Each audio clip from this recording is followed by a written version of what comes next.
नमस्कार दोस्तों, इस फंडामेंटल एनालिसिस सीरीज को इतना प्यार देने के लिए बहुत बहुत धन्यवाद। आज हम वो चैप्टर डिस्कस करने जा रहे हैं जिसकी बहुत ज़्यादा डिमांड थी। हम सीखेंगे किसी शेयर की फेयर या इंट्रिंसिक वैल्यू निकालना, और ये हम सीखेंगे आज दो तरीकों से, अर्निंग्स ग्रोथ वैल्यूएशन मॉडल के जरिए और डिस्काउंटेड कैश फ्लो मॉडल के जरिए। लेकिन ये वीडियो आप अच्छे से समझें, उसके लिए ये ज़रूरी है कि आप फ्री कैश फ्लो वाला वीडियो जो मैंने इससे पहले बनाया है उसे ज़रूर समझ लीजिए, क्योंकि फ्री कैश फ्लो के बेसिस पे ही हम आज का वैल्यूएशन सीखेंगे। तो आपके लिए ज़रूरी है कि आप जान लें कि फ्री कैश फ्लो क्या होता है। और अब आज हम सीखते हैं डिस्काउंटेड कैश फ्लो और अर्निंग्स ग्रोथ वैल्यूएशन मॉडल्स को। तो चलिए एक सिंपल कंपनी लेते हैं, एफएमसीजी कंपनी जो है ज्योति लैब्स। अब ज्योति लैब्स उजाला और एक्सो, मैक्सो, प्रिल, हेंको इस तरह के कुछ ब्रांड्स बनाती है। आपको ब्रांड्स की सारी लिस्ट डॉक्यूमेंट सेक्शन में जाके अगर आप प्रेजेंटेशन में जाएंगे तो मिल जाएगी। और एक बात और आज क्योंकि हम वैल्यूएशन डिस्कस कर रहे हैं तो ये भी जान लीजिए कि वैल्यूएशन आज जो मैं आपको करके दिखाऊंगा वो सिर्फ एजुकेशनल पर्पस के लिए है, और ये बिल्कुल भी किसी भी तरह का रिकमेंडेशन बिल्कुल नहीं है। तो चलिए अब हम डिस्कस करते हैं पहला वैल्यूएशन मॉडल। और अगर आपको सीधा जंप करना है उस सेक्शन में जहां ये वैल्यूएशन मॉडल्स हैं, तो आपको क्लिक करना है कॉर्पोरेट एक्शंस पे, और उसके नीचे आपको मिल जाएगा डीसीएफ कैलकुलेटर और अर्निंग्स मल्टीपल अप्रोच। तो चलिए पहले हम समझते हैं कि ये अर्निंग्स मल्टीपल अप्रोच क्या है। लेकिन आपको ये ध्यान रखना है कि आपको ये दोनों वैल्यूएशन मेथड्स दिखें, उसके लिए आप टिकर प्लस का इस बटन को क्लिक करके टिकर प्लस का ट्रायल जरूर ले लीजिएगा, और आपको खुद ब खुद ये दो कैलकुलेटर्स दिखने लगेंगे। साथ ही आपको कुछ और एक्स्ट्रा फीचर्स दिखने लगेंगे जैसे ड्यूपॉन्ट एनालिसिस, जिसे भी हम आगे के वीडियो में डिस्कस करेंगे। अब जानते हैं ये अर्निंग्स ग्रोथ या अर्निंग्स मल्टीपल अप्रोच क्या है और इससे किसी शेयर की वैल्यू कैसे निकलती है। तो देखिए, किसी भी शेयर को वैल्यू किया जाता है इस बेसिस पे कि उसके प्रॉफिट्स कितनी तेजी से बढ़ रहे हैं। एक दुकान का एग्जांपल लेते हैं। अगर एक ऐसी दुकान है जो साल का 10 रुपए कमाती है और आपको पता है कि ये हर साल 10 ही रुपए कमाएगी, 10 का 11 हो जाएगा, लेकिन ऐसा नहीं है कि आज 10 रुपए कमा रहे हैं तो कल को इस दुकान से 100 रुपए कमाएंगे, इसमें ग्रोथ नहीं आनी है। तो अब आप मुझे बताइए, इनफैक्ट कमेंट करिए और मुझे बताइए कि एक दुकान का अगर आपको पता हो कि ये हमेशा 20, 25, 30 साल लगातार हर साल आपको 10-10 रुपए देती रहेगी, तो आप उस दुकान को कितने रुपए में खरीदेंगे। एक एग्जांपल लेते हैं कि मान लीजिए आप में से कोई कहता है कि इस दुकान को मैं 100 रुपए में खरीदूंगा, यानी आपने 100 रुपए आज दिए और 10-10 करके वो दुकान 10 साल में आपको आपके पैसे रिकवर करके देगी। तो ये अच्छा इन्वेस्टमेंट नहीं हुआ, क्योंकि 10 साल आपको लगे केवल अपना प्रिंसिपल वापस पाने में। इससे अच्छा तो आप अगर उस 100 रुपए को बैंक में डाल देते तो 10 साल में 100 के 200 वो वैसे ही हो जाते। यहाँ तो 20 साल लगेंगे आपके 100 रुपए को 200 रुपए होने में, और 20 साल से दूर की प्लानिंग तो आपको करनी नहीं। तो बेसिकली अगर आप ऐसी दुकान खरीद रहे हैं जो 10 रुपए हर साल अर्निंग देती है और उस दुकान को आप 100 रुपए में खरीद रहे हैं, तो ये समझ लीजिए कि 20 साल लगेंगे आपके पैसे को डबल होने में। और अब इसको अगर आप बैंक एफडी से कंपेयर करिए तो बैंक एफडी 10 साल में डबल हो जाती है, और बैंक एफडी में तो रिस्क और कम है। तो ऐसे में ये एक ऐसी दुकान है जो बैंक एफडी जितना रिटर्न भी नहीं दे सकती। तो आपको ऐसी दुकान नहीं लेनी है, वो दुकान ओवर वैल्यूड है। शायद वो दुकान अगर आपको 50 रुपए में मिले या उससे कम में मिले तो हो सकता है वो एक अच्छा इन्वेस्टमेंट हो। लेकिन अब इस एग्जाम्पल को थोड़ा ट्विस्ट करते हैं। देखिए, दुकान हो या कंपनी, हर साल अर्निंग सेम रहेगी ऐसा होने वाला नहीं है। ये कोई एफडी नहीं है कि हर साल सेम रिटर्न्स रहेंगे। तो कंपनीज की ग्रोथ हर साल बढ़ती घटती रहती है। अब मैं आपको बोलूं कि एक ऐसी दुकान है जो आज 10 रुपए कमा रही है और हर साल इसकी कमाई 10% बढ़ती जाएगी, यानी पहले साल ये 10 रुपए कमा रही है, अगले साल 11 रुपए, उसके बाद 12.1 रुपीज, उसके बाद 13.2 रुपीज, उसके बाद 13.3 रुपीज। तो इस तरीके से इसकी कमाई बढ़ती जाएगी। तो अब आपको इसको कितने रुपए में लेना चाहिए, ये थोड़ा मुश्किल हो गया कैलकुलेट करना। आपको डिफिकल्ट एक्सेल मॉडल्स लगेंगे और कंपाउंड इंटरेस्ट का फॉर्मूला अगर आपको डाल के इसे कैलकुलेट करना पड़ेगा। तो अब ये मेंटली आसान नहीं हो गया, ये थोड़ा टाइम टेकिंग हो गया। तो इसीलिए आप किसी भी कंपनी की फेयर वैल्यू निकाल सकें, इसी के लिए ये अर्निंग्स मल्टीपल अप्रोच वाला और ये डीसीएफ कैलकुलेटर हमने लाया है। चलिए अब हम ज्योति लैब्स को वैल्यू करने की कोशिश करते हैं और मैं आपको समझाता हूं कि ये वैल्यूएशन मॉडल कैसे वर्क करेगा। पहला ये जो कॉलम है इसमें है estimated CAGR in EPS. CAGR यानी कंपाउंडेड एनुअल ग्रोथ रेट, और ईपीएस तो आपको पता ही है, अर्निंग पर शेयर। तो बेसिकली ये कॉलम आपसे ये पूछ रहा है कि आपको क्या लगता है अगले 10 साल कंपनी का अर्निंग पर शेयर मुनाफा कितने % हर साल बढ़ेगा। और यहाँ आपकी मदद करने के लिए हमने हिंट भी दिया है कि पिछले 5 साल में इस कंपनी का EPS 15% के आसपास बढ़ा है। तो पिछले 5 साल का ट्रैक रिकॉर्ड हमको दिख रहा है, इस हिसाब से हम थोड़ा कंजर्वेटिव रहते हैं और हम डालते हैं 12%। हमेशा स्टॉक को वैल्यू करते समय थोड़ा कंजर्वेटिव रहना बेटर होता है, ताकि गलती की गुंजाइश या आप शेयर को महंगे में खरीद लें इसकी गुंजाइश कम हो जाए। तो हमेशा वैल्यूएशन करते समय कुछ कंजर्वेटिव रहना बेटर है, ताकि कोई गलती भी हो जाए तो हमारे कंजर्वेटिव एस्टिमेट्स के कारण हम किसी शेयर को ओवर वैल्यूड ना खरीद लें। तो यहाँ पे 14-14.5% का एवरेज है, लेकिन हम लेते हैं 12%। अब सेकंड कॉलम के बारे में ध्यान से सुनिएगा कि एस्टिमेटेड PE इन 10th ईयर, यानी 10 साल बाद ये स्टॉक किस PE पे चल रहा होगा। तो अगर आपको नहीं पता कि PE रेशो क्या होता है और PE रेशो आप अच्छे से नहीं समझे हैं, तो आप इस वीडियो को जरूर देख लीजिएगा, जिससे आपको ये कंसेप्ट क्लियर हो जाए। और हाँ, PE समझने के बाद ये फिगर क्या लेनी चाहिए, इसका भी एक सिंपल सॉल्यूशन है। आपको जाना है चार्ट्स सेक्शन में, आप इसे करिए 5 ईयर और देखिए कि ये कंपनी किस PE पे रही है। जैसे अगर मैं देखूं तो हाईएस्ट रहा है कुछ 75-80 के आसपास, और लोएस्ट अभी रहा है क्योंकि काफ़ी स्टॉक्स अभी गिरे हैं, क्रैश आया है तो 20 का। लेकिन ज़्यादातर समय अगर मैं देखूं तो ये 30, 32, 35, 30, 35 के आसपास रहा है। तो यानी ये कंपनी यूजुअली 30 से 35 के PE के आसपास रहती है। तो अब हमको ये बताना है कि हमारा क्या अंदाजा है 10 साल बाद ये कंपनी कितने के PE पे रहेगी। यूजुअली ये 30-35 पे रहती है। अगेन हम एक कंजर्वेटिव एस्टिमेट लेते हैं और कहते हैं कि ये 25 के PE पे रहेगी। अब डिस्काउंट रेट का सिंपल सा मतलब है कि आप इस शेयर से कितने रिटर्न पे सेटिस्फाइड रहेंगे, यानी आपको इस शेयर से कितना रिटर्न चाहिए। क्या हर साल आपको 15% का रिटर्न चाहिए, 18 का चाहिए, 20 का चाहिए। तो मेरा पर्सनल एस्टिमेशन ये है कि 15% का रिटर्न तो बेयर मिनिमम होता है, क्योंकि 12-13% का रिटर्न तो लार्ज कैप म्यूचुअल फंड्स भी दे देते हैं। तो अगर मैं खुद इन्वेस्टिंग कर रहा हूँ, इतनी रिसर्च कर रहा हूँ, तो मिनिमम से मिनिमम 15% का रिटर्न तो मुझे चाहिए। तो डिस्काउंट रेट मतलब आपको कितना रिटर्न पर ईयर चाहिए, मुझे कम से कम 15 चाहिए, तो वो मैं डाल देता हूँ। इसके बाद एक चीज़ का आप और ध्यान रख सकते हैं कि अगर आपको कंफ्यूजन हो रहा हो या आप भूल जाएं, तो आप आई पे क्लिक करके हेल्प ले सकते हैं कि ये कॉलम एग्जैक्टली क्या है और आपको कैसे किन चीज़ों को डालना है। तो डेफिनेटली ये आई बटन आपकी काफ़ी हेल्प करेगा। अब मैं बताता हूँ कि ये मार्जिन ऑफ सेफ्टी क्या है। मार्जिन ऑफ सेफ्टी को आप ऐसा समझ लीजिए कि कई बार हम थोड़ा जोश में या कंपनी खरीदने का मन होता है, इस कारण इन नंबर्स को थोड़ा ज़्यादा डाल देते हैं, थोड़ा पॉजिटिव होकर डाल देते हैं, या कई बार कुछ ऐसी चीज़ें होती हैं जो हमको पता नहीं होती। कंपनी में कुछ गलत हो सकता है, कुछ हादसा हो सकता है, प्लांट में आग लग सकती है।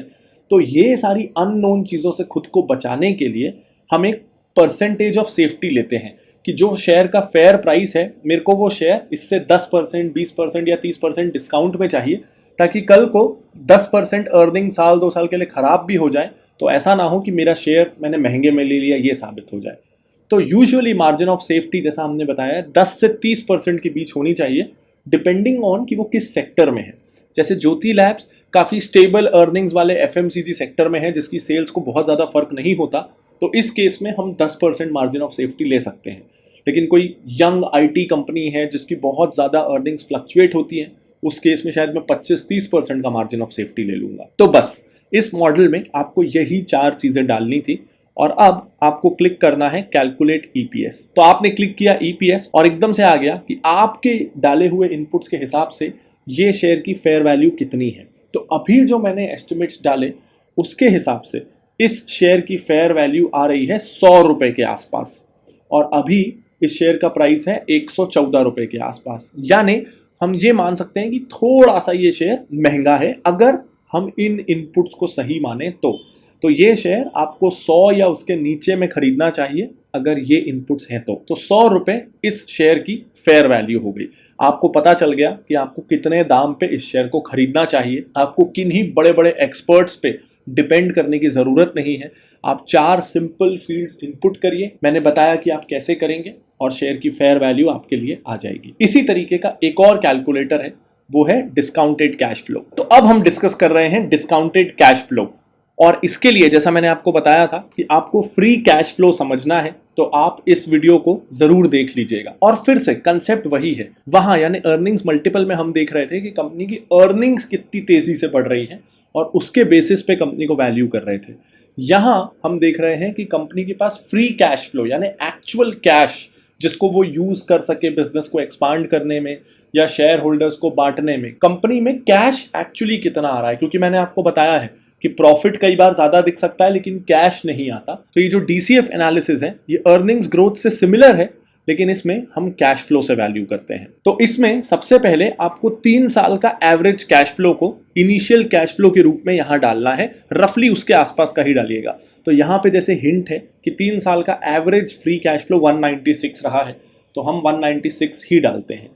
इसके बाद आपको ये देखना है कि अगले 5 साल फ्री कैश फ्लो किस स्पीड से बढ़ेगा, आपको क्या लगता है। और आपकी मदद के लिए यहां फिर से हमने हिंट दिया हुआ है कि पिछले 5 साल में कंपनी ने अपना फ्री कैश फ्लो 28% के हिसाब से बढ़ाया है, लेकिन अगेन हमें कंजर्वेटिव रहना है, तो इसे हम 22 डालते हैं। उसके बाद ये पूछ रहा है कि 5 साल के बाद 6वें, 7वें, 8वें, 9वें और 10वें साल फ्री कैश फ्लो किस स्पीड से बढ़ेगा। तो हमेशा ये ध्यान रखिएगा कि जितने दूर का एस्टिमेट करना है, जैसे अगले साल का और अगले 5 साल का एस्टिमेट करना फ्री कैश फ्लो आसान रहता है क्योंकि हम पास्ट फिगर्स को ज़्यादा वेटेज दे सकते हैं, लेकिन जितने दूर का एस्टिमेट करना है हमेशा उतना कंजर्वेटिव रहना बेटर होता है। तो यहाँ हम डालते हैं 15% कंजर्वेटिव रहने के लिए। डिस्काउंट रेट अगेन आपको कितना रिटर्न चाहिए, तो इसको हम 15% ही लेंगे, मिनिमम 15% तो चाहिए ही। टर्मिनल रेट ये आपसे ये पूछ रहा है कि 10वें साल के बाद, क्योंकि हम हमेशा ये अज्यूम करते हैं, अकाउंटिंग पॉलिसी भी है कि बिजनेस में हम कंटिन्यूटी और गोइंग कंसर्न हमेशा अज्यूम करते हैं। तो ज्योति लैब्स के लिए भी हम ये अज्यूम करेंगे कि 10 साल बाद बिजनेस बंद नहीं हो जाएगा, बिजनेस तो चलता ही रहेगा। तो 10 साल के बाद ये बिजनेस किस रफ्तार से बढ़ेगा। फिर जैसा मैंने बताया जितने दूर का हमको एस्टिमेट करना है उतना कंजर्वेटिव रहना बेटर है। और मैं तो आपको ये सजेस्ट करूंगा कि टर्मिनल रेट आप 0%, 1%, 2%, 3 या ज़्यादा से ज़्यादा 4%, इसके अलावा और कुछ मत लीजिए, क्योंकि ये 11वें साल से फिर लगातार उसके आगे के सालों का कैलकुलेट करता है। तो अगर हम ज़्यादा फिगर लेंगे, 3% से ज़्यादा ले लिया, मान लीजिए 4 या 5% ले लिया, तो हम ये कहना चाह रहे हैं एक तरीके से कि अगले 50-100 सालों तक ये बिजनेस 4%, 5% की रफ्तार से बढ़ता ही रहेगा और कोई भी बिजनेस लगातार ग्रो करता नहीं रह सकता। तो सही तो ये होगा कि आप इसे 0, 1 या 2 ही लीजिए, लेकिन ज़्यादा से ज़्यादा 3 और बहुत एक्सट्रीम केसेस में 4, उससे ऊपर तो आपको लेना ही नहीं है। तो ज्योति के केस में इसे हम 2% लेते हैं। और मार्जिन ऑफ सेफ्टी अगेन, अगर हम कुछ गलत हो गए या कुछ अनसर्टेनिटीज़ हैं, तो जैसा हमने अर्निंग्स ग्रोथ के समय इस कंपनी को, क्योंकि ये स्टेबल है, 10% लिया था, यहाँ भी हम 10% ही लेते हैं। अब हम देखते हैं कि डीसीएफ के हिसाब से इस कंपनी की फेयर वैल्यू कितनी आ रही है। तो यहाँ पे अब आपको एक टेबल दिखेगा जिसमें आपको पता चलेगा कि हर साल इस कंपनी की इंट्रिंसिक वैल्यू में कैसे चेंजेस आए और अल्टीमेटली ये रही इस कंपनी की फेयर वैल्यू। तो देखिए थोड़ा फर्क आया। जब हमने अर्निंग्स मल्टीपल अप्रोच यूज़ किया था तो फेयर वैल्यू आई थी 99 के आसपास और डिस्काउंटेड कैश फ्लो में आई वो 107 के आसपास। ऐसा इसलिए हुआ कि कैश फ्लो और ईपीएस में फ़र्क होता है। हर साल जितना ईपीएस ग्रो कर रहा है ज़रूरी नहीं कंपनी के पास उतना कैश आए, और अभी प्राइस है 113 के आसपास, यानी ये कंपनी अपने फेयर वैल्यू के आसपास ही है जो इनपुट्स हमने डाले उसके हिसाब से।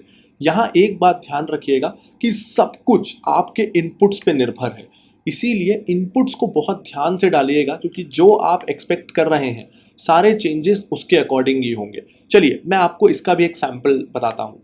जैसे पिछली बार हमने ईपीएस ये जो हिंट है इसके आसपास यूज़ किया था, अब मैं कुछ अलग थोड़ा ज़्यादा ईपीएस यूज़ करता हूँ।